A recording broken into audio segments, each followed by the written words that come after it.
Jersey Devil, or should I say Jersey Devil Coaster. Thanks Six Flags for your great naming capabilities. Is the new for 2020 coaster coming to Great Adventure. Although people have already done reviews on my layout, I thought I'd pitch in as Six Flags Great Adventure is my own home park, and I'm really excited to see a new coaster come here, especially an RMC Raptor. But the real question here is that will Jersey Devil live up to the hype it has created? Let's find out. Jersey Devil starts off the layout with a 130-foot tall lift hill. For a normal coaster, that isn't very impressive, but since it's a single rail coaster, it is technically taller than two prototype clones, which they stand at 106 feet respectively. So not much of a difference in height, but anyways, from this drop, you get an 87-degree drop. Now if you're wondering, why is an 87-degree drop instead of 90 degrees?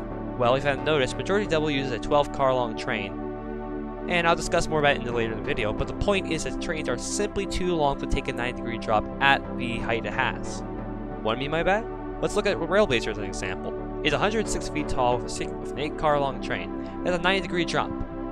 This means that Jersey Devil's drop is the max amount of airtime RMC will do with its Raptor model in the back row.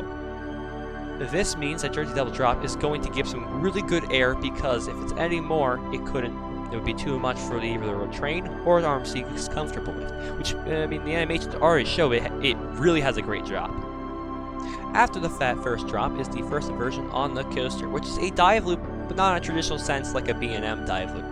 What I mean is that it goes into a floater hill into a diving loop.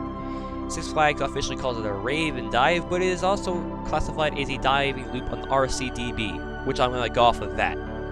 The dive loop looks to give some great floater in the front and whip into the inversion, but it does not look as fast as the other Raptors is going into. It's likely that due to the longer trains, it won't be able to whip as fast for the others, but it will still pack a punch on its layout. It's a Raptor coaster from RMC. Did you not expect it to whip? Come on. Exiting the dive loop will lead you into an airtime hill. It looks like it gives some really good airtime, especially in the back. I think that's a recurring theme here on Jersey Devil. After that is a 0G stall, which I don't know about you, but 0G stalls are some of my favorite inversions, and this one does give great hang time. But what's interesting about this one, however, is that it's the first one to be on a Raptor track. So, that'll be interesting to see what happens. Jersey Devil lets off no steam as it powers through the layout, unlike some hockey team with the same name. The turnaround after the stall looks to be one of, if not the best element on Jersey Devil, from this animation of course. As you get whipped from left to right, if you're in the front, you'll get some great ejector. In the back, you should get some floater, but that's not the real point of the turnaround. The turnaround here looks to be almost 90 degrees, which is nuts considering how long the train is and how much speed you're going into this. You'll get some really good positive Gs, especially in the back, as you get whipped through the layout.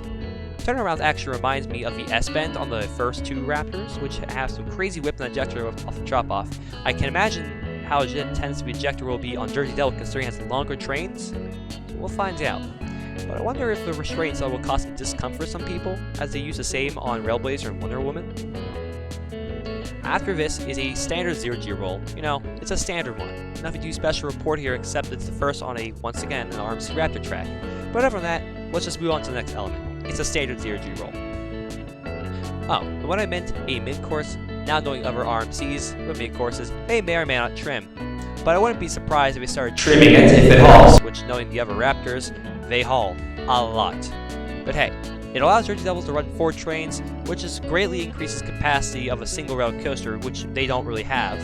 So that really counts, as Great Adventure is one of the most visited Six Flags parks out of the entire chain, so 4 trains will be very nice because I don't want to wait an hour-long line of bad operations. Anyways, drop off the mid-course again looks really good in the back with some laterals too. And after that, you go right into an overbank, which provides some real good forces and positive Gs, unlike another coaster with a few overbanks. And we'll send you on a final lap for the ride, which is 3 airtime hills, 2 of them being banked on an angle.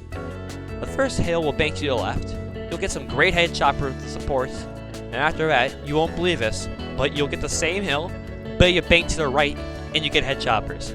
How innovative, you know? But after that, you get a smaller bunny hop that has no banking, and like all the 3 hills should give some really great ejector, you know? It should wrap up the ride with a great finale. But here comes everyone's favorite element of the ride, the final brake run. You pop in the final brake run, and you slow down. What's not to love about that element? You know, it's the best part of Jersey Devil, clearly, and if it's not, you're kinda weird. Anyways, the total ride time from top of the lift to the final brake run is roughly 44 seconds. Obviously, this is based off the animations, which usually aren't 100% accurate, but they usually get the job done. But considering that the other Raptors haul and they're a lot faster than their animation, I'm confident Jersey Devil will only be faster than the animation. Before I end this video, I like to wrap up my ideas about Jersey Devil. From the ride animation, it looks to be a great addition to Six Flags Great Adventure that we've been desperately needing for so long. It provides a steel coaster with ejector airtime and inversions. But hey, I'm happy that a new Great Adventure is getting an original coaster. But with Jersey Devil, Great Adventures lineup should be a lot more rounded out. Thanks for watching, guys. This was my first video, and I hope that I can improve upon. If there's anything that I could improve on my videos, please comment down below what I can improve on, or if there's anything I did right, please say so I can do it better next time. But other than that, Block Break Productions, out.